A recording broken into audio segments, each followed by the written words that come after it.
감사하며 신들 앞에서 주께 찬송하리이다.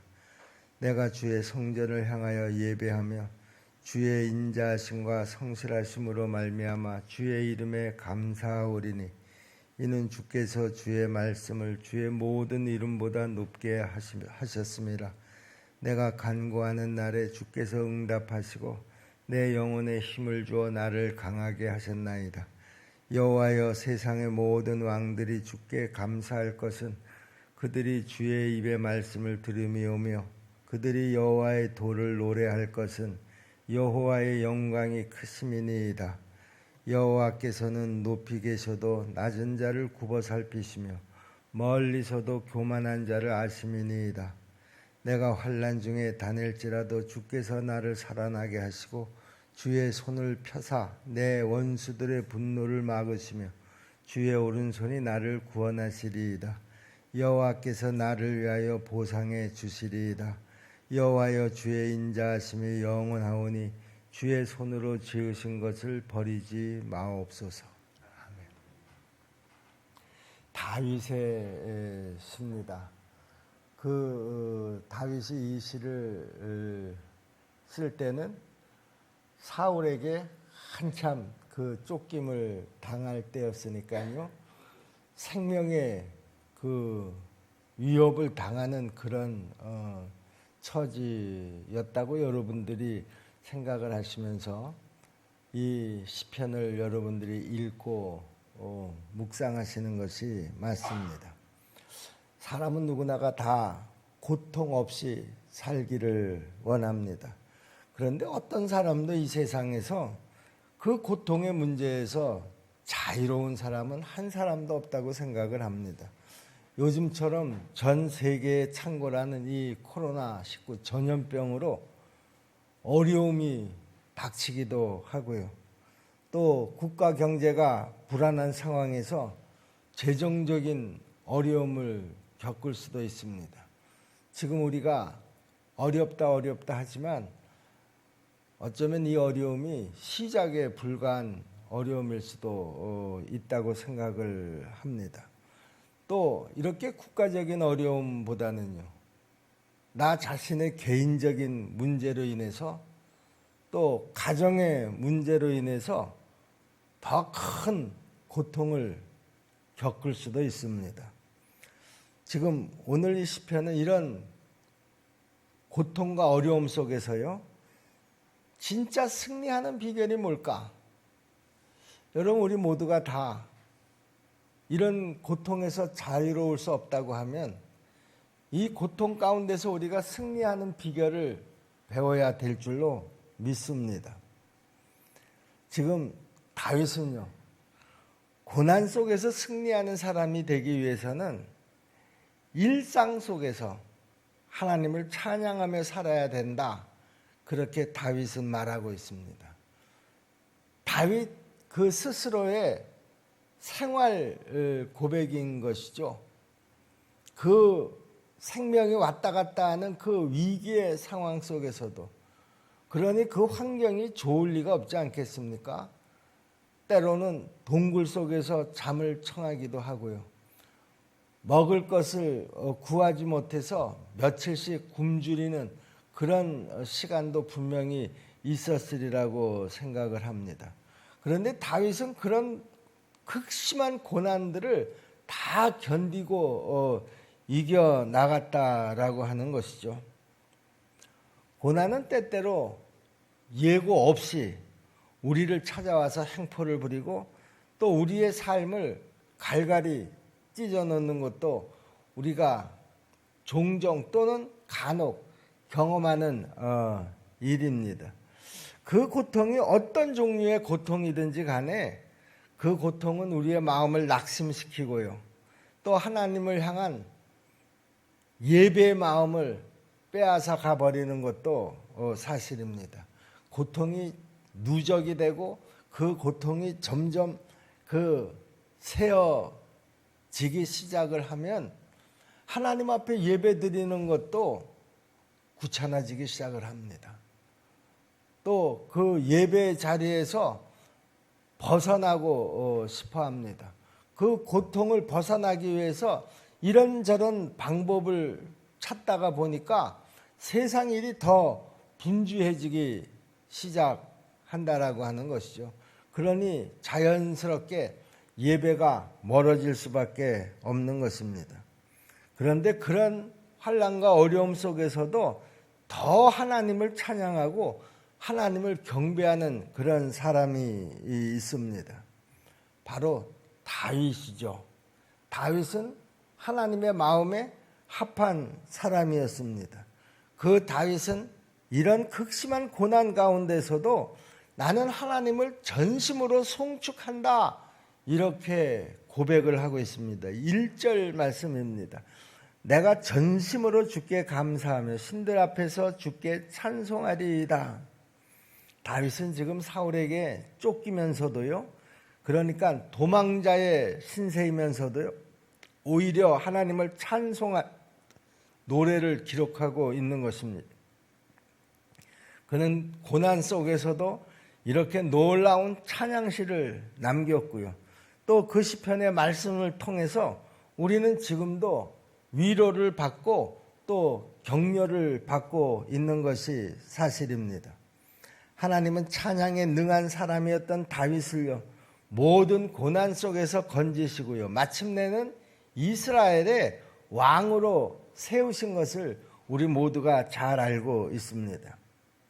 다윗이 이렇게 고난 속에서 하나님을 찬양할 수 있었던 것은요, 한참 세월을 거슬러 올라가서 다윗이 양치기로 살아가던 그런 시간들이 있지 않았습니까? 그는 양치기로 살아가는 그 평범한 일상 가운데서도요, 하나님을 찬양하는 삶을 내면화 그리고 습관화 시켰다라고 하는 것이죠. 그러니까 그는 양을 치면서 어떤 환경, 어떤 자리에 있어도 하나님을 찬양하는 그 찬양이 아예 습관화가 돼버린 거예요. 그 찬양이 자기 안에 내면화가 돼버렸다, 그런 말입니다. 평소에 있긴 이 찬양의 습관이 그 삶의 위기에서 빛을 발한 것이다, 그런 말이죠. 여러분, 우리도 다윗처럼 수시로 찬양이 우리 신앙의 내면화가 될 수 있기를 바랍니다.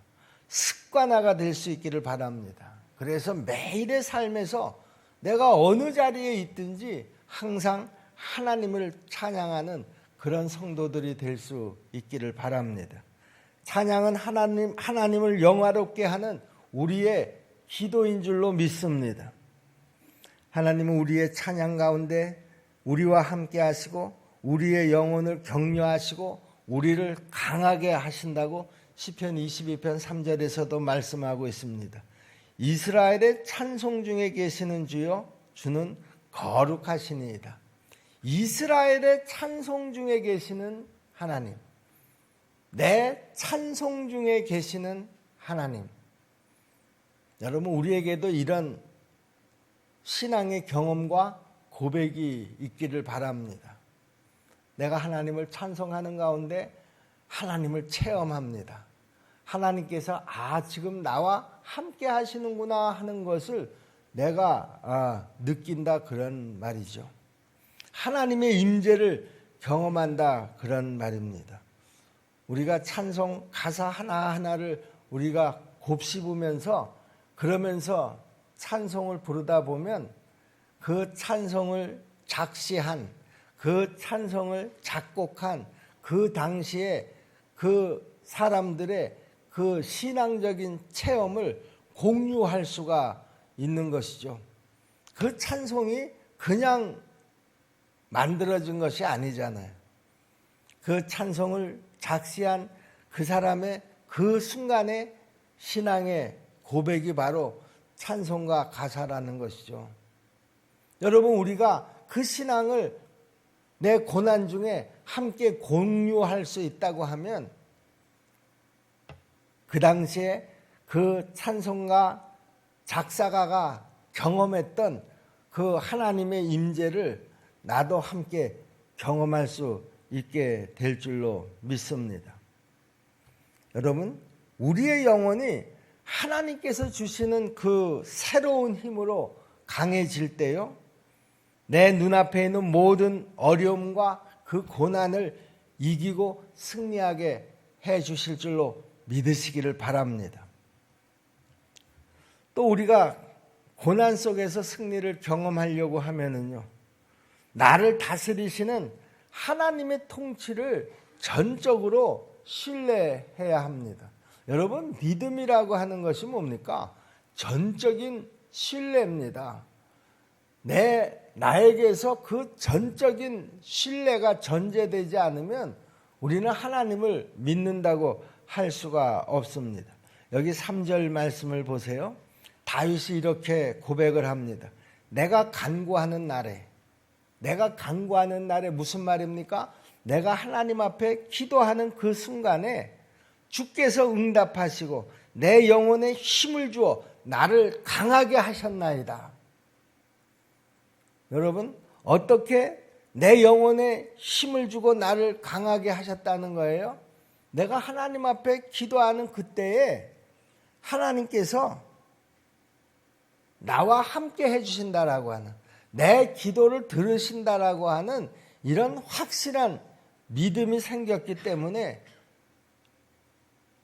이런 신뢰가 생긴 줄로 믿습니다. 여기 오늘 본문에서 시인은요, 하나님께서 나를 지으셨음을 잊지 말아 달라고, 또 고난당하고 있는 나에게 반드시 이 모든 고난에 대한 보상을 이루어 달라고 기도를 하고 있습니다. 8절 말씀이죠. 여호와께서 나를 위하여 보상해 주시리이다. 여호와여, 주의 인자하심이 영원하오니 주의 손으로 지으신 것을 버리지 마옵소서. 우리가 고난 중에 있을 때 나타나는 아주 특징 중에 한 가지가 뭡니까? 내 마음속에서 자연스럽게 의심이 일어납니다. 과연 하나님이 나를 여전히 사랑하고 계실까? 하나님이 지금 내 사정을 헤아리고 계실까? 의문이 생기는 것도 사실입니다. 그런데 다윗은요, 하나님이 고난당하는 자에게 언제나 좋은 것을 공급하시는 분이시면서 그 고통에서 벗어나게 하시는 분이신 것을 다윗은 확실히 믿었습니다. 여러분, 하나님의 약속들을 여러분 잘 기억하시잖아요. 하나님은 약한 자의 하나님이시라고 그랬습니다. 하나님은 병든 자의 하나님이시라고 그랬습니다. 하나님은 어려운 자를 찾아오신다고 하셨습니다. 가난한 자를 찾아오셔서 위로하신다고 분명히 약속하셨습니다. 우리가 여기에 대한 전적인 신뢰, 이 전적인 신뢰가 없으면 하나님의 역사가 일어나지 않는다라고 하는 것이죠. 여러분, 하나님은 언제나 우리의 믿음을 통해서 역사하신 줄로 믿습니다. 할 수 있거든이 무슨 말이냐? 믿는 자에게 능치 못할 일이 없느니라. 여러분, 그렇다고 하면 하나님이 그 고난을 견디는 자들에게 주시는 보상이 무엇일까? 고난을 견디는 자에게 주시는 하나님의 보상, 그것은 바로 성도를 향한 하나님의 선하신 뜻을 온전히 이루는 것이다. 이것이 하나님이 그 고난을 견디는 자에게 주시는 보상이라는 것이죠. 하나님은 나의 고난을 사용하셔서 내가 거룩함과 온전한 성품을 갖게 하기를 원하십니다. 하나님이 우리에게 그렇게 말씀하시잖아요. 내가 온전한 것처럼 너희도 온전하라. 그 말씀 속에는 내가 거룩한 것처럼 너희도 거룩하라. 너희는 내 성품을 닮아라. 이것이 항상 당신의 마음속에 있는 나를 향하신 하나님의 생각이라는 것이죠. 내가 부자가 되고 내가 형편이 좋아지고 이런 것이 하나님이 나를 향하신 생각이 아니라 내가 선택한 백성, 내가 구별한 저 백성들이 내 성품을 담게 하는 것, 그것이 바로 하나님의 나를 향하신 비전이고 나를 향하신 계획이고 나를 향하신 목표인데요. 어떻게 나를 그렇게 만들어 갈까? 여러분, 때로는 하나님께서 나에게 어려움을 주셔서 고난을 통해서 내 성품을 하나님의 성품으로 만들어 가시는 줄로 믿습니다. 그래서 다윗이 고난이 나에게 유익이었었다라고 고백하는 것이죠. 다윗의 그 형편이 좋아졌기 때문에 나에게 유익이었다고 그렇게 고백하는 것이 아니라 내 성품이 달라졌다라고 하는 거예요. 내 성품이 하나님을 닮아 가고 있다라고 하는 것에 대해서 다윗은 자기에게 지금 찾아온 이 고난을 감사하게 생각하고 있는 것이죠. 여러분, 바로 이 진리를 끝까지 신뢰하는 것이 바로 우리가 그 고난을 이기는 비결이라는 것이죠. 나에게 경제적인 어려움이 찾아왔습니까? 여러분, 그 경제적인 어려움은 어느 시간이 지나면 끝날 줄로 믿습니다. 왜 그렇습니까? 나에게 하나님이 지금 경제적인 어려움을 주셨다고 하면은요, 거기에는 하나님의 뜻이 있는 줄로 믿습니다. 여러분, 내 삶의 모든 고통 속에는, 고난 속에는 하나님의 뜻이 있는 것을 믿으시기를 바랍니다. 나에게 병이 찾아왔습니까? 여러분, 그 속에도 하나님의 뜻이 있는 줄로 믿습니다. 내 건강 아무것도 아닙니다. 어느 순간에 언제 어떻게 무너지려는지 누구도 장담할 수 있는 사람이 없다라고 하는 것이죠. 그런데 하나님이 내 앞에 왜 병을 놓으셨습니까? 하나님의 뜻이 있는 줄로 믿으시기를 바랍니다.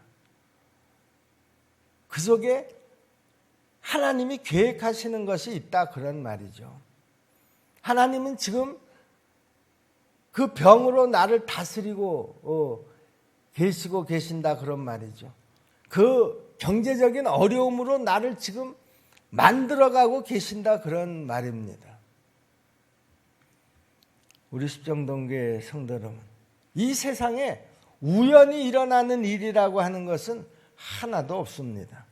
하나님은 우리의 창조자시고 우리의 주권자이신 것을 여러분 믿으시기를 바랍니다. 그러므로 내 삶 순간순간을 다 개입하시고 그 시간을 통해서 나를 만들어 가신다, 그런 말입니다. 그때그때 나에게 주시는 그 상황을 통해서 나를 빚어 가신다, 그런 말입니다. 하나님은 나의 삶의 모든 환경, 모든 것을 다 사용하셔서 나를 그리스도의 형상으로 회복시키시려고 하는 놀라운 계획을 가지고 있다라고 하는 것이죠.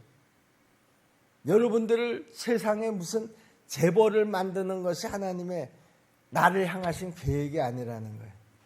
내가 100년, 200년 살 수 있는 그런 건강을 주시는 것이 하나님의 계획이 아니라는 거예요.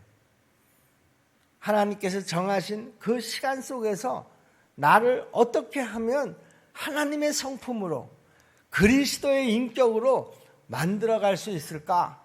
그것이 하나님의 나를 향하신 꿈이고 계획이라고 하는 사실입니다. 그러므로 나에게 지금 주어진 그 고난 속에서 나를 향하신 하나님의 계획이 잘 이루어지도록 우리는 전적으로 하나님을 신뢰해야 한다라고 하는 것입니다. 경제적인 어려움에 대해서 두려움을 갖지 마시기를 바랍니다. 나에게 질병이 찾아왔습니까? 여러분, 그 병 앞에 무너지지 마시기를 바랍니다. 오히려 지금 하나님께서 이런 문제를 가지고 나를 다루시고 계시는 것이구나. 우리가 좀 더 깊은 묵상을 할 수 있기를 바랍니다. 그런 어려움을 통해서, 고난을 통해서 내가 하나님과 좀 더 가까워질 수 있는 기회로 삼으시기를 바랍니다. 여러분, 우리는 무엇보다도 나를 사랑하시는 그 하나님을 전적으로 신뢰해야 합니다. 당신의 아들까지도 아끼지 아니하시고 나를 위해서 희생시키신 그 하나님의 사랑, 그 사랑을 우리가 전적으로 신뢰해야 한다라고 하는 것입니다. 여러분, 신뢰가 뭡니까? 신뢰는 순종입니다. 하나님은 당신께 순종하는 자들을 더 성숙한 모습으로 변화시켜 주시는 줄로 믿습니다. 그리고 우리가 부르는 이 찬양은 바로 그 시련을 이기게 하는 승리의 도구인 것을 여러분 꼭 믿으시기를 바랍니다. 여러분, 고난은 우리의 입에서 찬양을, 찬송을 빼앗아 가려고 합니다. 그 어려움에 대한 공포, 그 어려움에 대한 두려움 때문에 그렇게 내가 자주 부르던 찬송도 사라져 버리고요. 언제나 말씀 앞에 내가 살아가던 내 삶의 모습도 자꾸만 무너뜨립니다. 하나님께 드리는 예배에 대한 사모함도 자꾸만 사라져가게 만듭니다. 그렇기 때문에 고난 속에서 내가 흔들리지 않고 하나님을 찬양하는 것은요, 하나님을 더 영화롭게 하는 일인 줄로 여러분 믿으시기를 바랍니다. 여러분, 하나님이 나를 지금 만드시려고 내 앞에 어떤 문제를 놓으셨습니다. 여러분, 그 고난 속에서, 그 고통 속에서 내가 더 하나님을 찬양하고 하나님을 묵상하고 하나님을 전적으로 신뢰한다고 하면 그것이야말로 하나님이 기대하시는 그런 일이 아니겠느냐, 그런 말이죠. 바로 고난 속에서 하나님을 더 영화롭게 하는 그런 우리의 모습이 아니냐, 그런 말입니다. 하나님이 우리의 그런 모습을 얼마나 좋아하시겠느냐, 그런 말이죠. 그럴 때 하나님은 여러분들을 잊지 않고 찬양으로 당신을 높이는 그 사람을 환난에서 건지시고 그 사람을 거룩하게 빚어서 마침내는 높여주실 줄로 믿으시기를 바랍니다. 지금 내 상황이 아무리 진토 가운데 있다고 하더라도요, 낙심하지 마시기를 바랍니다. 우리 하나님은 전능하신 하나님이십니다. 하나님의 계획대로 이루어 가시는 줄로 믿습니다. 그래서 우리를 진토에서 일으키실 것이다, 그렇게 약속하신 줄로 믿습니다. 이 하나님을 내가 전적으로 신뢰하고 내 입술에서 하나님을 찬양하고 높이는 그 찬양이 그치지 않을 때 그 속에서 하나님이 더 영광을 받으시고 내 삶은 좀 더 하나님이 기대하시는 그 거룩한 삶으로 구별된 백성으로 만들어 가게 될 줄로 믿습니다. 여러분, 내 앞에 어떤 지금 고난이 닥쳐와 있다고 하더라도요, 여러분, 그 고난을 통해서 나를 만들어 가시는 그 하나님을 꼭 믿으시고요. 그리고 하나님의 기대가 어긋나지 않도록 정말 잘 만들어지는, 그래서 하나님 앞에 더 크게 쓰임을 받는 저와 여러분들이 되기를 주님의 이름으로 축복합니다. 기도하겠습니다. 은혜로우신 아버지 하나님, 고난 앞에 선 다윗을 오늘 아침에 보았습니다. 다윗의 고난뿐만이 아니라 우리의 삶 속에서도 예상치 못했던 이런 어려움들이, 고난들이 파도처럼 밀려옵니다. 때로는 그 고난 앞에서 두려움을 갖기도 하고 고통 때문에 그 고통으로 인해서 비명을 지를 때도 있습니다. 그러나 그 모든 고난이 하나님의 계획 속에서 이루어지는 줄로 믿고 그 계획 속에서 하나님의 뜻을 발견할 수 있도록 도와주시옵소서. 나를 만들어가는 그 계획을 내가 깨닫고 발견하게 될 때 내 삶은 또한 새로운 삶으로 거듭나게 될 줄로 믿습니다. 하나님, 고난이 나에게 유익이라고 고백했던 다윗처럼 내 앞에 닥쳐진 그 고난을 통해서 내가 더 하나님께서 원하시는 그런 삶의 모습으로 만들어져 가는 것을 분명히 믿게 도와주시옵소서. 전적인 신뢰가 있게 도와주시옵소서. 예수님의 이름으로 믿고 기도하옵나이다. 아멘.